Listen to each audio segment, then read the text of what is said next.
Hello there, Talkin fight fans around the world. Welcome once again to another episode of Olympic Boxing, where we discuss any headline that we see relative to the Tokyo Olympics that will take place in July, especially those that involve our boxing friends. What do you got for us today, Christian? Well, Graham, as you know, as we have been for the last little while, like everyone else, trying to make sense of what's going on in the world of amateur boxing, we've talked fairly extensively at this point about the IOC's decision to cancel the World Qualifier in Paris and the impact that decision is having on the sport as a whole. With reactions ranging obviously from confusion and frustration to relief and jubilation, depending on where you fall in the world rankings at the moment. You can also bet that the Commonwealth Games Federation, while assembling a task force of their own to administer that tournament's boxing tournament, but not only the tournament, but also the qualifiers for that, are going to be watching very closely to see what the fallout from that decision is, as a way of gauging what the feasibility of a ranking system like this is going to be. So with that shift to a ranking system rather than a qualifying tournament, whether you're for the idea or against the idea, one thing we can all agree on is that it has put new importance on the international competitions that are still going on as we speak. Very similar like the Box Guy tournament that we spoke in Hungary, which we spoke with Andrew Toth about just recently.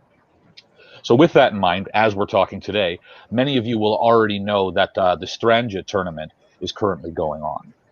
So every year, many of the world's top boxers gather in Bulgaria for the prestigious Strandja Cup.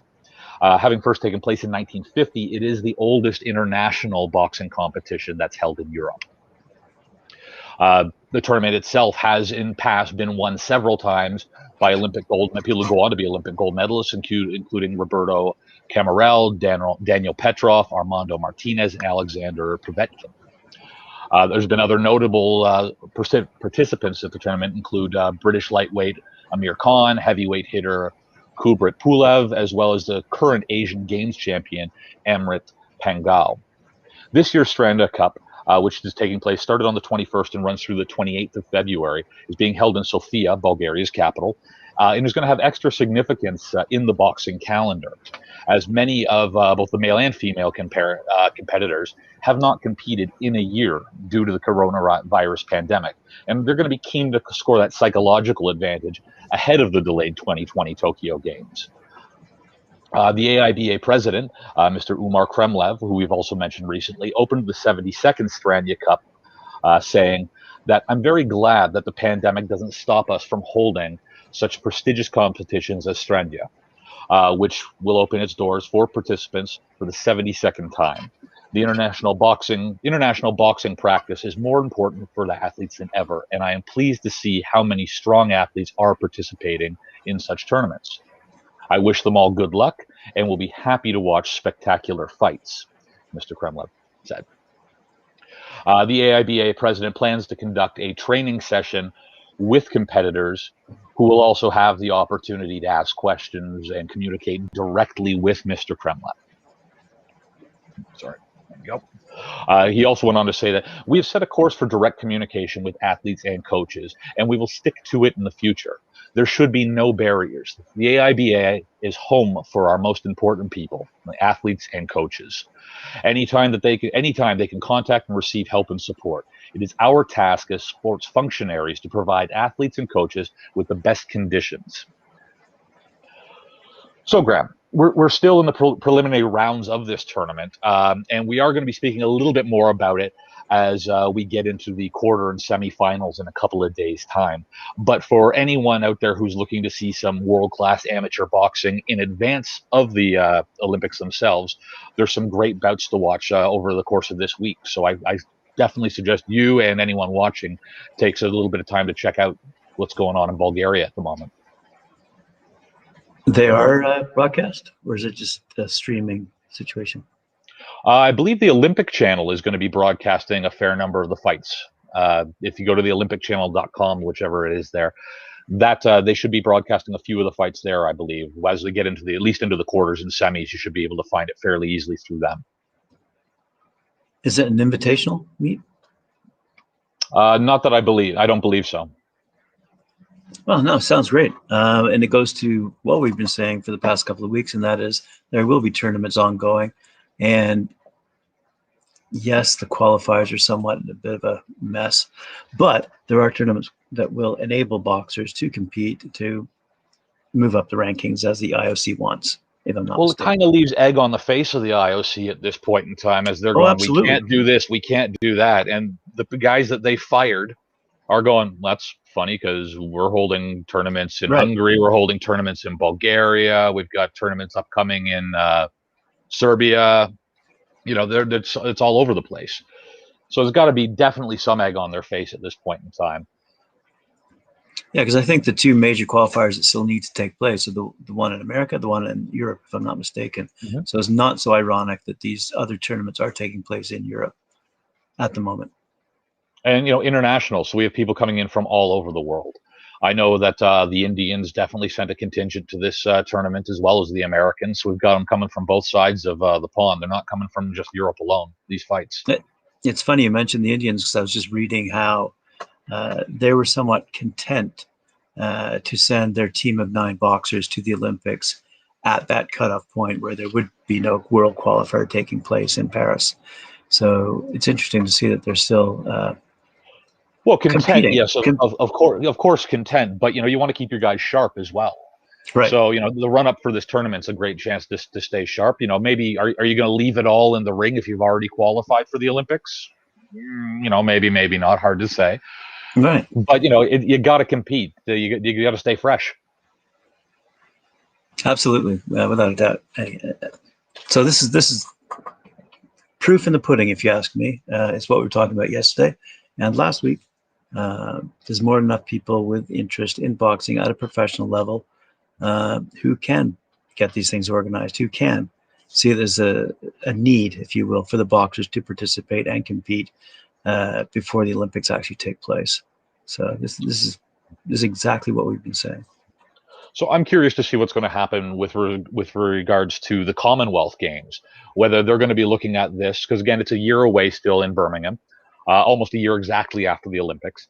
So I'm curious to see, are they going to be looking at this whole system going, oh, wow, this is just a dumpster fire? And, is Umar Kremlov going to get a phone call going from the Commonwealth Games going, hey, remember that conversation? Yeah, we're sorry about that. Yeah, if you wouldn't mind, that'd be great. Thanks. Because obviously these guys are having success with regulating these tournaments. I don't know if you've read anything, but I haven't heard any crazy stories about mass COVID outbreaks or anything like that as a result of the recent tournament in Hungary. Nope, nothing.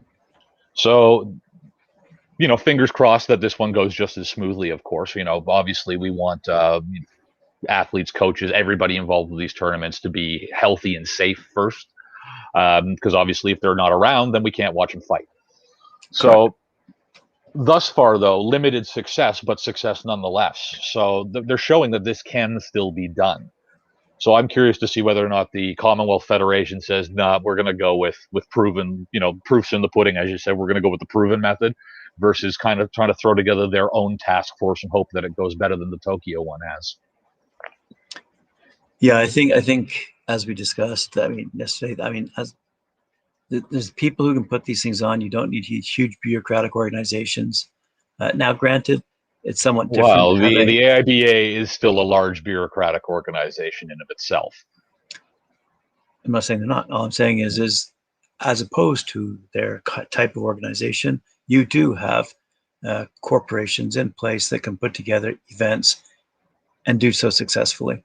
And in other words, keeping the boxers and all participants safe and healthy, and maintain that regularity, if you will, as opposed to wait, we've got to put the brakes on everything. We've got to see how this thing pans out. No. Not only in the professional world, but also in the amateur world, these events are continuing. They're ongoing. And I think it's somewhat premature that the qualifiers got postponed and canceled. Well, I don't know about the postponement. I mean, some places, obviously, you get a city like Paris. I think they should have not necessarily postponed, but they should have moved it from Paris. If you say we have a city of, I actually don't even know what the population of Paris is. Let's call it 10 million people. Daytime population, maybe, of 10 million people. Move it outside the city. Move the tournament itself outside the city. How much room do you really need for a boxing ring? You can't have fans anyway. So there's nothing stopping them from taking these tournaments and simply moving it to a facility just outside the city, keeping it separate from the main population of the city, major metropolitan centers. Or I'm sure there's some smaller cities around the world, some great European cities that would just absolutely love to host an international boxing event. It doesn't have to be Paris. Absolutely. I mean, when you're 2.1 million people, there's absolutely no reason why the boxing community at large can't take a lesson learned from the professional sporting community and hold these tournaments within bubbles. And that bubble could be held anywhere in the world. It doesn't have to be geographically located in the center of Europe, in this case in Paris. So I absolutely agree with you. They could have held those tournaments, even if they divided them up into smaller segments per weight class and offered up a per weight class fight per different city. I just had a quick look there, and Paris is only about 2.5 million city proper. But when you look at like what we would call the GTA, the Greater Toronto area, if you look at the Greater Paris area, it shoots to about 10 million for the daytime population. Wow. Yeah. Sorry, I just had to check my own numbers. I threw a number out there I was moderately confident with, so I had to check it. Super nice city. Been there quite a lot, but it's not all it's cracked up to be. And for a sporting event, it doesn't need to be. It doesn't. You can have it anywhere. Exactly. You don't need the city infrastructure to get people around, because we're not talking about 100,000 fans going to see a massive football game or something like that that's happening over there. We're talking about coaches, cutmen, athletes, the bare minimum in a gym somewhere. Turn the lights down, put the lights on the ring itself, and let's see some fights. We don't need the added infrastructure, which means we don't need Paris. That's what I'm saying. You take a look at the professional fights they've taken on in the past few weeks, even. One was in the casino, the other was in they were halls, rented halls, whether in a casino or the Shrine Center in LA. They're halls, so they're taking out a few thousand square feet of space. Yes, they've got green rooms and dressing rooms and various other office facilities that are required. But at the end of the day, the actual boxing ring is 22 foot by 22 foot or 20 feet by 20 feet, depending on who you ask. But anyway, the point is you don't need that huge amount of space as you would if you had 14,000 people or 20,000 people filling an arena, not to mention 100,000 people who might fill an arena. But would that happen for a boxing event, even at the Olympics? The answer is no. No, but I mean, just for larger, for larger sporting events, it's the infrastructure. Really the reason you need large cities is the infrastructure, and the infrastructure is for the fans, not the athletes. So I'd be curious to see what the actual attendance is at the last Olympics for a boxing event, even a gold medal round. I'm curious. Well, I know that everything was sold. I mean, they were all sold out. It would have been a capacity crowd at whatever capacity the arena was. Is it like the velodrome for the cycling events? Is it like a limited, there's 10,000 people? Just saying, it doesn't have to be. Even the biggest fight in the Olympics is probably not that big from a population perspective. So True. Well, let's see. I've got it here. Did they have to have it in Paris? The answer is no. No. So in Rio, the capacity was 6,500 people. There you go. Less than at the Rio Centro Pavilion 6 was where it was held, and there was a capacity of 6,500. Largest capacity that we've seen, and I couldn't tell you if it was sold out or not, but largest capacity we've seen would have been Beijing in 2008, and that was the Workers Indoor Arena had a capacity of 13,000. And I'll bet multiple rings with multiple events going on simultaneously. So Tokyo, by comparison, would have had a capacity of 10,000 people for that venue. Yeah, and I'll bet the streaming audience will be 20 times that size, quite frankly. Oh, absolutely, absolutely. So, do they really need to? Anyway, I mean, that's where the money is to put together something where you can stream by specific sport and say, I want to watch every single fight that happens in boxing at the Olympics. I don't care about the marathons. I'm not interested in watching someone long distance cycle for the next 4 hours. But I want to be able to see every fight that happens, and that's where the money is going to be for this Olympic. It's going to be in streaming services. We've talked before about the hundreds of millions of dollars that the U.S. Olympic Committee brings in annually based on TV broadcast rights alone. Right. Right. And I think a lot of that's going to be shifting to on-demand streaming as we go forward. People are not going to be interested in sitting through the commercials. This is one thing the pandemic's proven. Yep. And, maybe I want to watch boxing, but right now all they're showing is, the slalom canoe.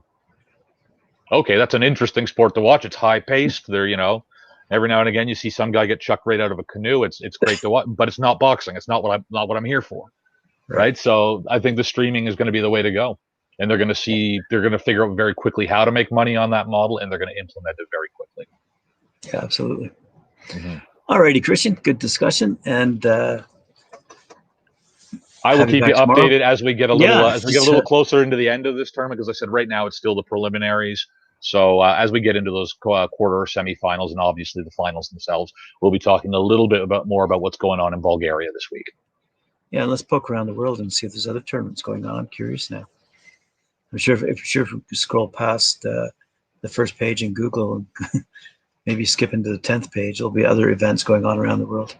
A faster way to do that would probably be to take a look at the AIBA's website. As the upcoming events would probably be a little faster than sifting through, once again, the dumpster fire that is past page 3 or 4 of Google. Yes. All right, thanks very much. Remember to like, share, subscribe, and if you're subscribing, ring that bell for your notifications. And we'll see you tomorrow. See you tomorrow, Graham.